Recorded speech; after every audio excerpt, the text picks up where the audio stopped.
વાલા ખેડૂત મિત્રો, આજે આપણે જગદીશભાઈ ભગાભાઈ ની વાડીએ આવ્યા છે. જગદીશભાઈ ભગાભાઈ મકવાણાની વાડીએ.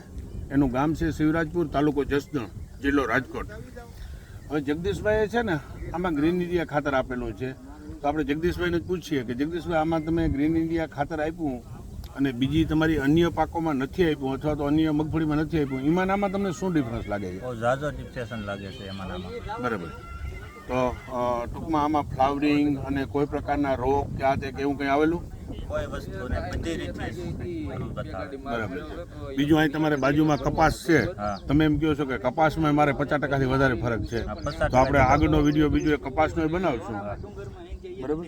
તો ટૂંકમાં ગ્રીન ઇન્ડિયા ખાતર એક તો ઓર્ગેનિક ખાતર આવે છે, ખેડૂતોને સસ્તું પડે છે અને રાસાયણિક દવા નથી છાંટવી પડતી ને, એ ખેડૂતો માટે મોટા મોટો ફાયદો છે.